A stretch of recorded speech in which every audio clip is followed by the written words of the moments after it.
Bonjour à tous et bienvenue à Radio Conso. Radio Conso, que maintenant vous commencez à être habitué au format, c'est un ensemble de vidéos dédiées à la consolidation statutaire sur la plateforme unifiée CCH Tagetik, groupe Wolters Kluwer, avec chaque fois un thème bien précis traité avec un de nos partenaires experts. Je suis Arnaud Guérin, directeur des services Tagetik France, et pour ce 14e épisode dédié au tableau de flux trésorerie, j'ai le privilège d'être accompagné par Aymeric Giraud, directeur associé au sein du cabinet Meltoine. Aymeric, bonjour. Bonjour Arnaud, merci de me recevoir. L'objectif de cet épisode, ça va être de, dans un premier temps, avoir le regard de l'expert, Aymeric, sur cet aspect tableau de flux trésorerie. Pourquoi un tableau de flux trésorerie? Qu'est-ce qui est différenciant chez Tagetik? Et ensuite, de le mettre en pratique grâce à une courte vidéo. Mais à nouveau, vous êtes habitué au format maintenant. Mais peut-être avant de commencer, Aymeric, présente-nous Meltoine. Ouais, avec plaisir. Donc Meltoine est un cabinet indépendant créé il y a une dizaine d'années. Donc on accompagne nos clients dans la transformation digitale de leur système d'information autour des, on va dire, des problématiques financières. Donc on a trois offres qui sont complémentaires avec des partenariats technologiques pour chacune des trois offres. Donc la première offre, c'est le Smart, ce qu'on appelle le Smart ERP. Donc c'est vraiment des interventions qui s'articulent autour de missions de cadrage, de conception et d'intégration de solutions cloud ERP pour des clients de toute taille.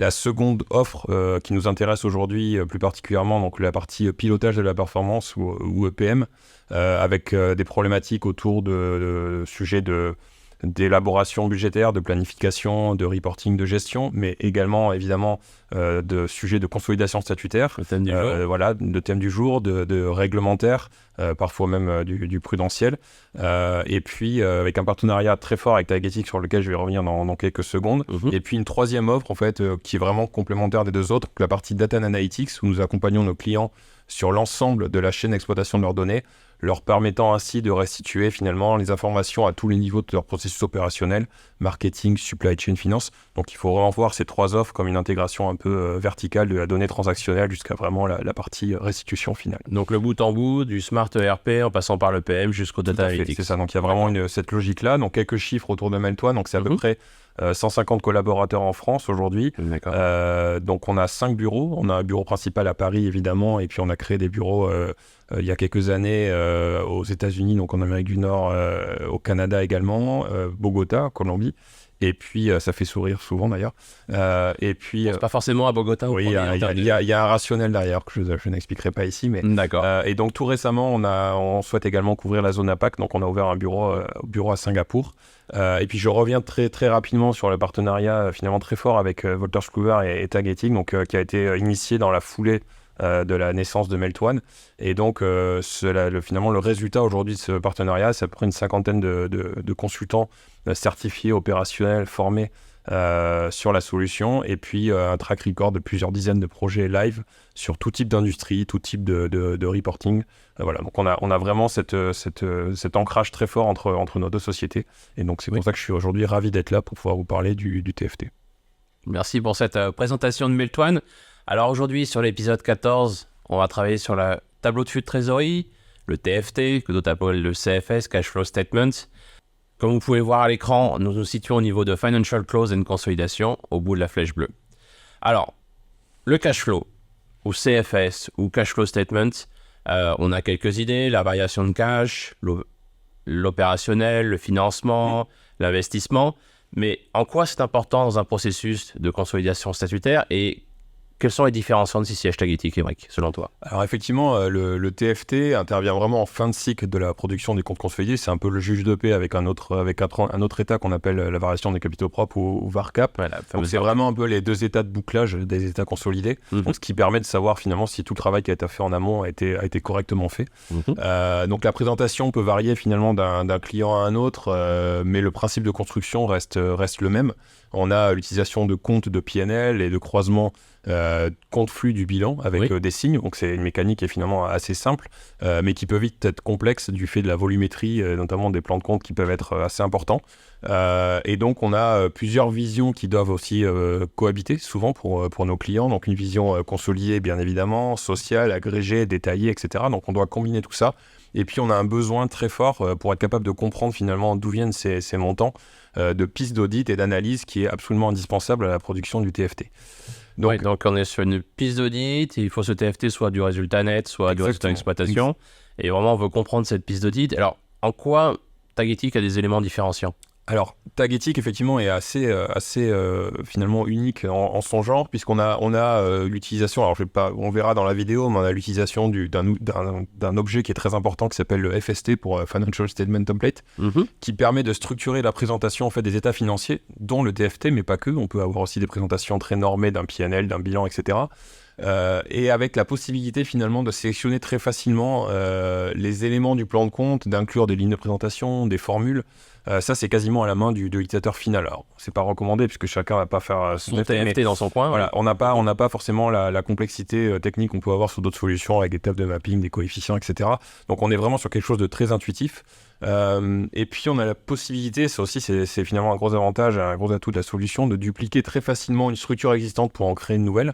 Et donc on a un lien permanent également avec le plan de compte par l'utilisation de hiérarchie, et puis on a l'utilisation qui est finalement très très simple des FST dans les rapports. Donc c'est quelque chose qu'on va pouvoir appeler et on va pouvoir driller, on va pouvoir finalement d'un montant d'un TFT agrégé en double cliquant avoir le détail sans avoir à construire finalement tout D'autres états qui est pour la Exactement, restitution. voilà. Donc on est vraiment sur quelque chose là aussi à la fois très intuitif, natif, et on a une économie qui est faite par rapport au nombre de rapports qu'on doit construire pour permettre d'analyser à fond son TFT. Donc on analysera son TFT beaucoup plus rapidement, contrairement à d'autres solutions historiques. Exactement. Et en termes de maintenance, là aussi, c'est finalement assez facile puisque on essaie de faire des choses de manière dynamique, bien évidemment, ce sont les bonnes pratiques sur les projets. Et donc à chaque modification du plan de compte, le FST sera, si nécessaire, mis à jour automatiquement. Donc, Et on n'est pas obligé de repasser sur tous les états. Exactement. Voyons tout de suite cette palette de fonctionnalités dans la vidéo qu'on vous a préparée.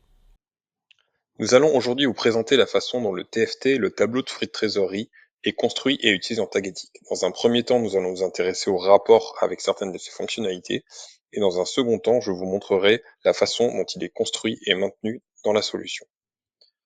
Dans un premier temps, je vais exécuter le rapport.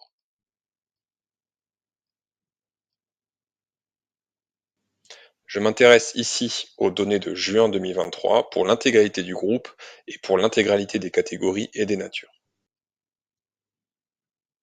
Le rapport tel qu'il a été construit contient deux onglets, un premier onglet Vision agrégée et un second onglet Vision détaillée, sur lequel je vais revenir dans quelques secondes. Revenons sur la partie agrégée, et donc nous avons finalement un format assez classique avec les trois grands blocs que nous connaissons tous, avec les flux de trésorerie liés aux activités opérationnelles, aux activités d'investissement et aux activités de financement. En colonne, nous avons l'ouverture et la clôture, et en bas du TFT, nous avons la variation de trésorerie avec la ligne de contrôle. Comme nous vous l'avons présenté dans un précédent épisode, nous pouvons ici utiliser certaines fonctionnalités natives, comme le drill par colonne, qui permet par exemple d'avoir une vision par entité, donc le contributif entité, donc je sélectionne ici entité, et j'active le drill. Et donc ici dans mes colonnes, je vois toutes les entités qui ont contribué à mon chiffre global. Même principe si je souhaite avoir le détail par exemple par nature ou par catégorie. Même principe, colonne, sauf qu'ici je choisis catégorie et j'active le drill qui me permet de visionner un équivalent de passage social conso de mon TFT.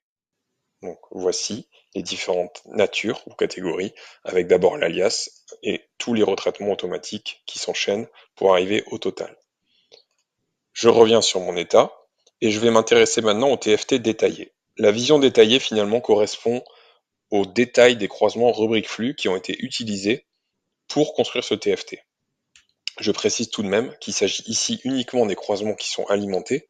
De manière théorique, on le verra un peu plus tard dans la façon dont c'est construit, on peut bien évidemment avoir beaucoup plus de croisements. Ici, on a uniquement ceux qui ont été alimentés par les entités correspondant à ce périmètre. Et donc ici, j'ai finalement, par rapport à cette vision-là, le détail de mes croisements rubriques compte qui constituent chacune de mes lignes. Je vais maintenant vous montrer la façon dont il est construit et maintenu dans la solution.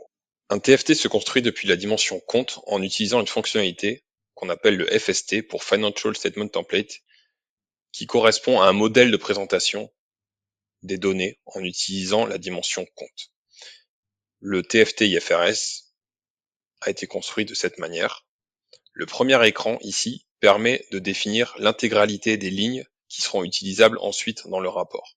Par exemple, le résultat net total consolidé, le résultat net part du groupe, que nous retrouvons ici dans les premières lignes de notre rapport. À droite, les différents attributs que nous allons pouvoir utiliser afin de définir ce TFT. Le type d'objet, la classe et le format. Pour le format, nous avons 9 niveaux de format possibles qui permettent ici d'afficher des niveaux de totaux ou de sous-totaux ou d'éléments fins qui correspondent à ce qu'on souhaite afficher. Pour le type d'objet, nous avons 3 différents types d'objets. La formule, le parent item et la description. Pour la description, c'est assez simple, c'est une ligne qui permet uniquement d'afficher une description. Pour la partie formule, là aussi c'est assez simple, on peut le définir directement par ce menu ici. Donc le résultat net total consolidé correspond à la somme de deux lignes qui sont en dessous. Enfin, pour la partie parent item, on va pouvoir faire appel à une hiérarchie de comptes et à des nœuds qu'on aura construits au préalable et qui vont comprendre l'intégralité des rubriques et des croisements rubriques flux qu'on va pouvoir mettre à l'intérieur de ce nœud et de cette ligne. Et donc ici, en cliquant sur Relationship, je vais pouvoir définir finalement les comptes qui correspondent à mon plan de compte. Donc ici, j'ai mon compte dans cette colonne, ou un nœud de hiérarchie, et ici, ma ligne de TFT. Et donc par exemple, si on regarde la partie intérêt payé d'ici, donc on va chercher le nœud d'une hiérarchie qui s'appelle TFT, et on va chercher le nœud qui s'appelle charge d'intérêt. Et donc je vous montre ici, finalement, ce nœud-là correspond à l'intégralité de ces comptes. Et donc on va pouvoir très simplement définir et maintenir l'intégralité de nos lignes de TFT de manière complètement dynamique. Ça correspond aux tables de mapping qu'on peut avoir dans d'autres outils et qui sont finalement assez lourdes à mettre en place, assez lourdes à maintenir. Ici, on est vraiment sur quelque chose de très simple et très intuitif. On peut avoir également plusieurs versions facilement de TFT en partant d'une version existante et en faisant un copier-coller. Très clair. Merci beaucoup, Émeric, pour ce regard de l'expert sur le tableau de flux trésorerie ou TFT. On vous retrouve la semaine prochaine pour l'épisode 15 de Radio Conso, dédié à la variation des capitaux propres. On parlait de la fameuse VARCAP il y a quelques instants, et cette fois-ci avec un autre partenaire, Adaptage Partners. Bonne journée à tous, merci Émeric, et à bientôt. Arnaud. À bientôt, au revoir.